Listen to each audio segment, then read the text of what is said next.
ခိုင်ပြည်နယ်မြောက်ပိုင်းဟလာအနောက်တကားဘောက်ကဝင်လာတဲ့လူတွေနော်မဘာသာဆိုတာညီလေးမင်းသိအောင်ပြောတာမွတ်စလင်မှန်အကုန်လုံးဖြတ်လို့ဖြတ်စီလုပ်ချင်တာကောင်းတယ်မင်းမားနေတယ်ကိုပင်ကလေးရဲ့ကိုလေးခေါ်လိုက်တဲ့နာမည်လေးကထူဆန်လိုက်တာဗျာမဘာသာဆိုတာကနိုင်ငံနဲ့လူမျိုးဘာသာတရဏကိုချစ်မြတ်နိုးတဲ့ပေးဆက်လို့တဲ့နှလုံးသားရှိတဲ့လူတွေကိုလူအဖွဲ့အစည်းတွေကိုခေါ်တာဗျနောက်ပြီးတော့ခင်ဗျားတို့ပြောလို့မျိုးအစ္စလာမ်မုန်းဒီရဲ့မွတ်စလင်မုန်းဒီရဲ့လုပ်နေတဲ့ဖွဲ့စည်းတွေမဟုတ်ဘူးကိုနိုင်ငံသားတွေရဲ့အခွင့်အရေးကိုဘာသာဝင်တွေရဲ့အခွင့်အရေးကိုကာကွယ်ဖို့စ조사နေကြတဲ့လူတွေနော်စ조사နေကြတဲ့လူတွေဒါဗုဒ္ဓဘာသာဝင်တွေလည်းပြောချင်တာဘာသာတူရဆိုင်မှာဈေးဝယ်ဖို့ဘာသာတူရချင်းချင်းပဲပူဇာရွေးဖို့ပြောနေကြတဲ့စကားတွေကနော်အလကားပြောခဲ့တဲ့စကားတွေမဟုတ်ဘူးနော်တကယ်လိုအဲ့လိုပြောခဲ့တဲ့စကားတွေဟုတ်တယ်ဒီလိုစကားမျိုးပြတာကခုလူမျိုးတွေကိုချင်းချင်းနှိုးလို့နော်အဖြစ်တဲ့ဟာမဖြစ်ဖို့နေပြီးတော့ဒီလူတွေကအလကားပြနေတာမဟုတ်ဘူးဟုတ်တယ်နော်ဥလူကြဟလာအစွန်းရောက်တယ်မထင်ကြနဲ့ကျွန်တော်မြန်မာနိုင်ငံမှာဒေသခံတိုင်းရင်းသားနိုင်ငံသားမဟုတ်တဲ့လူတွေရှိတယ်နော်အထူးသဖြင့်ဟိုဘက်ကရခိုင်ပြည်နယ်မြောက်ပိုင်းဟလာအနောက်တကားဘက်ကဝင်လာတဲ့လူတွေနော်ကျွန်တော်တို့ဘာသာလည်းမတူလူမျိုးလည်းယဉ်ကျေးမှုလည်းမတူဘူးသူတို့ရဲ့တကယ်ရည်ရွယ်ချက်စစ်မှန်နေတဲ့တေချာသိအောင်မြင်အောင်လုပ်ကြကျွန်တော်လာဝကတွေမှာရေးထားတာရှိပါတယ်ညီမျိုးလို့လူမျိုးမပြုတ်လူမျိုးမှလူမျိုးပြုတ်မြည်တဲ့ဟလာကိုတို့ဘက်ကဝင်လာပြီးတော့မှအဲ့နိုင်ငံသားတွေဖြစ်မယ်မြန်မာနိုင်ငံသားဖြစ်ခွင့်မရသေးဘူးဒါပေမဲ့ဒေသခံတိုင်းရင်းသားမြန်မာနိုင်ငံလူမျိုးသမီးတွေကိုလက်ထပ်လိုက်တဲ့အခါမှာသူတို့မဖြစ်ရင်တော့မှသူတို့ရဲ့မျိုးဆက်ကနိုင်ငံသားအစ်စ်ဖြစ်သွားပြီအဲ့ရနေမှာတစ်ဆင့်ဟလာအဲ့ရနေမှာတစ်ဆင့်နော်အခွင့်အရေးတွေတောင်းလာတော့မယ်နောက်ပြီးတော့အစ္စလာမ်ဘာသာဝင်မျိုးသားနဲ့ရသွားတယ်ဘယ်မျိုးသမီးမှနော်ဘယ်မျိုးသမီးမှဘုရားဘာသာဝင်တို့ခရစ်ယာန်တို့လွတ်လပ်ကိုမရဘူးသူတို့ဘာသာမပြောင်းလို့ကိုမရဘူးနော်အဲ့ဒါကိုလည်းသိဖို့လိုတယ်အခုတောင်းနေကြတယ်ဟလာနိုင်ငံသားဖြစ်ခွင့်တို့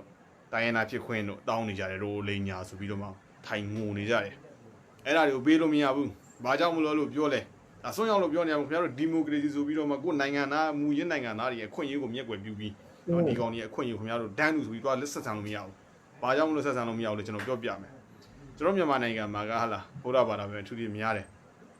တိလရှင်တွေရှိမယ်ဘုန်းကြီးတွေရှိမယ်ရဟန္တာငါတွေပေါ့အချောက်တွေကလည်းရှိသေးတယ်နော်အပြိုကြီးလူပြိုကြီးတွေရှိသေးတယ်ကဲကလေးမွေးဖွားတော့သူတို့နဲ့ဘာမှမဆိုင်ဘူးသူတို့မှာကရလောက်ယူပြီးတော့လိုတော့မွေးနေတာနော်နှစ်30 20အတွင်းမှာကျွန်တော်တို့နဲ့လူကြီးမွေးကလေးမွေးဖွားတော့အင်မတန်ကွာခြားတယ်ဟုတ်လားကျွန်တော်တို့မြန်မာတွေမှာကိုလေရပြမယ်ဆိုရင်မကလေးတွေဆိုရင်လည်းဗာပြမှာလဲလှပတွေပျက်စီးမှာကိုလည်းကြောက်တယ်နောက်ပြီးရင်စာဝတ်နေရေးကလည်းမြန်မာပြည်ကြီးမှာရှုပ်တင်နေတာပေါ့နော်ဒါအဆင်ပြေမှုကြောင့်လည်းကလေးတွေမယူနေကြဘူးနောက်ပြီးရင်ဒီကျွန်တော်တို့မြန်မာတွေမှာဆိုင်ရင်းနေတဲ့ဟာရှိကာလမှာနေပြီးတော့ကလေးတွေပါတယ်တိုင်းများကြီးမယူနေကြဘူးဒီမွတ်စလင်တွေတိုင်းဝိုင်းတွေမှာကြာတော့သူတို့မှာကနေပြီးတော့ခေါင်းထဲမှာဆွဆွနေနေပြီးတော့သူတို့မှာခုရှိတယ်နော်မြန်မာနိုင်ငံဒီဒုနိုင်ငံဖြစ်ရမယ်မြန်မာဇာတိဒုစာနော်ဒီလိုပဲဆွဆွနေနေသူတို့မှာဒီလိုပဲရှိတယ်အဲ့ဒါနဲ့ကလေးမွေးဖွားနှုန်းကလည်းအရင်ကိုမွေးဖွားနှုန်းကလည်းများတယ်ဗာဖြစ်လို့ဆိုရင်နိုင်ငံတကာကနေပြီးတော့ပဲပို့ပေးထားတယ်နော်မြန်မာပြည်ကြီးဒီအစ္စလာမ်နိုင်ငံဖြစ်ကိုဖြစ်ရမယ်ဆိုပြီးတော့သူတို့မှာကောင်းတယ်ပြည်ထဲမှာတခါလေးဆွေးနွေးရှိပြီးသားတို့အေးနော်အဲ့ဒါနဲ့ဒီရှင်ကနေပြီးတော့မစစ်လုံးဘူးအစ်တဲ့ကနေပြီးတော့စစ်လုံးနေတာကအရှိတရားပဲနော်မြန်မာနိုင်ငံဟိုမှာကြည့်လိုက်ကတ်နေတာက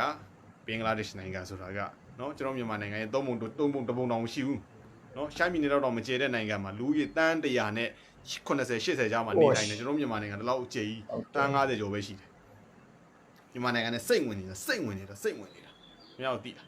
းနော်အဲ့ဒါကြောင့်မလို့အဲ့မှာခြံစည်းကိုလောအောင်ကာပြီးဆိုတော့ဒီထဲမှာနေတဲ့ဟာတွေကိုတိုင်းနာခွင့်ဖြစ်ခွင့်တို့နိုင်ငံသားဖြစ်ခွင့်တို့ပြည်ဝါတွေပါပေးလိုက်မယ်ဆိုရင်တော်ပြီနော်လာတော့မယ်လွတ်တော်တွေဝင်လာတော့မယ်ကြီးစိုးတော့မယ်ဟာလာဒီမိုကရေစီတဘောအရလူများနိုင်ရဟာလာနိုင်ပါလွတ်တော်တွေကိုရောက်နိုင်ပါသူတို့ကညီညွတ်တယ်မြန်မာနိုင်ငံသားတွေလို့မဟုတ်ဘူးနော်လွတ်တော်ထဲမှာအစိုးရအဖွဲ့အစည်းတွေမှာဒီကောင်တွေကြီးစိုးလာရင်သူတို့တာရနာရေးပြန်ပေါ့သူတို့စူးစမ်းကြမှာပဲအခုလည်းစူးစမ်းနေကြတာပဲတဖြည်းဖြည်းနဲ့ဒီကောင်တွေအင်အားများလာရင်ဘယ်လိုတွေဖြစ်လာမလဲအခုကြည့်အင်္ဂလန်ကိုကြည့်နော်ထိုင်းနိုင်ငံဟုတ်တယ်နော်တို့မြန်မာတွေမှာကိုလူမျိုးနဲ့တိုင်းရင်းသားရှင်းမတေးကြဘူးနော်တေးပွေးနေတဲ့အချိန်မှာနေပြီးတော့အခွင့်ကောင်းယူပြီးတော့ပွေးလည်လို့ဖြာခဲနေတဲ့အချိန်မှာနေပြီးတော့သူတို့တွေကနေပြီးတော့မျိုးနေပြီးတော့ဆေးလုံးကြတယ်နော်ခုရှိရင်မြန်မာနိုင်ငံတော်တော်များများမှာလည်းနေပြီးတော့ဒီအစလင်ဘာသာဝင်တွေလည်းများနေကြတယ်လူတွေလည်းများအဲ့ဒါကိုကြည့်လိုက်နော်မြန်မာလူမျိုးတွေကို support ထုတ်နေတဲ့ဟာလူကြီးပါတယ်အဲ့ဒါဒီတော့ကမှလည်းထ မြန်မာလူမျိုးတွေနေပြီးတော့အကောင်းကျိုးပြီးဒီလူတွေနော်မွတ်စလင်တွေနဲ့ညာနေတဲ့လူတွေခုဆိုရင်လွှတ်တော်ပြရတယ်ကြီးခဲ့တယ်လေမွတ်စလင်တိုင်းတွေလည်းအများကြီးရှိလာတယ်နော်အဖြစ်ဖြစ်နဲ့မြန်မာလူမျိုးတွေတွင်နေပြီးတော့အရင်ကကြောက်စရာကောင်းလာတယ်ဟာလေးတစ်ခုဖြစ်လာတယ်ကျွန်တော်တို့မြန်မာလူမျိုးတွေ positive နဲ့ထုတ်ထုတ်မရတော့ဘူးဒီကိစ္စကနေပြီးတော့နော်နောက်ဆိုရင်မြန်မာနိုင်ငံကြီးကဘယ်လိုနိုင်ငံဖြစ်ရမလဲကျွန်တော်သိတယ် အနေကြည့်တခြားနိုင်ငံတို့ခင်ဗျားတို့ကြည့်လိုက်ဗုဒ္ဓဘာသာအင်မတန်ထွန်းကားခဲ့ပါတယ်ဆိုတဲ့နိုင်ငံတွေဘလို့ပျောက်ကွယ်သွားတယ်လေခင်ဗျားတို့တစ်ချက်လေ့လာပါအစွန်းရောက်လို့ပြောနေတာမဟုတ်ပါဘူးเนาะတစ်ချက်လေ့လာပါသိလို့မြင်လို့ဒါတွေကိုပြောနေတာပါเนาะဒီမိုကရေစီဆိုပြီးတော့မှမူရင်းနိုင်ငံသားတွေအခွင့်အရေးကိုလက်လူရှုပြီးတော့မှဟဲ့လားဒီဘနိုင်ငံသားအကောင်မျိုးတော့ဟဲ့မစင်စားပေးနိုင်ဘူးရှင်းလေးပဲ ခုဆိုရင်ထိုင်နိုင်ငံတို့ဆိုရင်လည်းကြည့်လိုက်ပါဦးနော်အစ္စလမ်နိုင်ငံကြီးဖြစ်နေနော်ထိုင်းတောင်ပိုင်းဆိုရင်တော့အစ္စလမ်နိုင်ငံကြီးဖြစ်သွားပြီနော်ခုဒီလက်ရှိထိုင်းမြောက်ပိုင်းတို့ဘာလို့မှလည်းကြည့်လိုက်နော်ကောင်းလို့အစ္စလမ်ကြီးစီကိုဆွေးနွေးနေဖြစ်နေနော်နောက်ကြလာတဲ့အများနေပြီးတော့လူမျိုးတွေရောထွေပြီးတော့ဗာဖြစ်လာလဲအစ္စလမ်လူမျိုးအစ္စလမ်နိုင်ငံတွေဖြစ်သွားတယ်သူတို့ကပြီးတော့အယူဆွဲတယ်နော်ဒီလူမျိုးထဲမှာနေပြီးတော့ဒီကဘာကြီးမှာဒီလူမျိုးထဲမှာနေပြီးတော့ဒီအစ္စလမ်လူမျိုးလောက်နေပြီးတော့မျိုးချစ်တာဆင်းလုံးတာမရှိဘူးဘယ်လူမျိုးပဲကြည့်ဒီအစ္စလမ်လူမျိုးလို့ရှစ်တာတော့ဆင်းလုံးတာလို့ဆိုတာရှိရှားတယ်နော်သူစင်ကြည့်သူတို့လူမျိုးဒီလောက်ရှိတယ်သူတို့ရိုးရတယ်တင်ဖို့တွေဒီလိုတင်ဖို့ထားတယ်နော်ကြည့်လိုက်နော်ဘယ်နေရာပဲကြည့်လို့ကောင်းပေါင်းပြီးတော့သူတို့ရိုးရအင်းရိုးသူတို့ဝယ်စားဆင်နေတယ်သူတို့ပြစီအောင်နေပြီးတော့ထင်သိထားတယ်နော်ဆင်းလုံးတာမှလည်းအချင်းပဲရောက်တဲ့နိုင်ငံမှာနေပြီးတော့နော်ရှေ့ရှားပြီးတော့ဘယ်ပေါ်လို့အရင်တို့ပေးနော်နိုင်ငံတကာနဲ့ရှစ်စက်မှုတွေရှိတယ်နော်လူမျိုးတိုင်းနဲ့နေပြီးတော့ရှစ်စက်မှုတွေရှိတယ်နော်အေးဒါခေါင်းကောင်းတယ်ဒီမှာနေပြီးတော့အာသာရှာကနေပြီးတော့နော်တို့မြန်မာလူမျိုးတွေပါနိုင်ငံကြီးဆိုတော့ပြီးတော့အရှင်တည်းကိုယ့်ရဲ့ဒေတာကိုယ့်ရဲ့ရုံပြင်လာကြတယ်သူတို့မှဒီမှာရောက်တဲ့နေရာမှာသူတို့ကရှေ့ရှားပြီးတော့လူမျိုးတွေဝတ်ထုတ်ပေးလိုက်တယ်ဒီကတစ်ဆင့်လေးပြန်ပေါ်လာတယ်သူကအေးလို့နော်သူတို့ကနေပြီးတော့ဘေလူမျိုးနဲ့ပဲယူနေပြီးတော့အစ္စလမ်လူမျိုးပဲဖြစ်သွားတယ်နော်အစ္စလမ်လူမျိုးမှာကလူမြန်မာလူမျိုးမှာကဘာသာရှာနဲ့ညရဲ့ဘာသာရှာလူမျိုးပဲဖြစ်သွားတယ်မြန်မာလူမျိုးထဲတွေပါလာပြီဒီလိုပဲအစ္စလမ်တွေမှာနေပြီးတော့ဘာသာရှာနဲ့ညရဲ့နဲ့အစ္စလမ်လူမျိုးပဲဖြစ်သွားတယ်နော်အခုကြည့်ကျွန်တော်တို့မြန်မာတွေရဲ့ရှိလူကြီးစကားရှိတယ်ဗျာ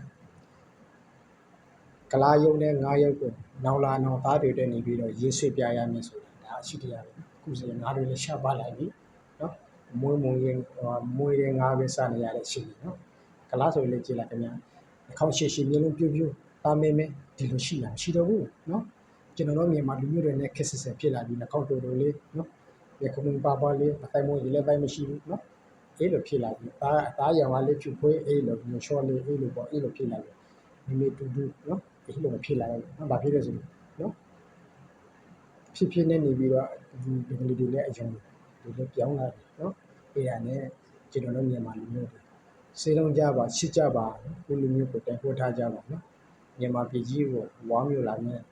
ဒီလိုလေးနေပြီးတော့ချစ်ကြပါနော်နောက်အနာဂတ်အတွက်ကျွန်တော်တို့မြန်မာလူမျိုးတွေတော်တော်လေးကိုနေပြီးတော့ထင်မြင်စေကောင်းတဲ့အရာလေးဖြစ်တယ်ဗျာနော်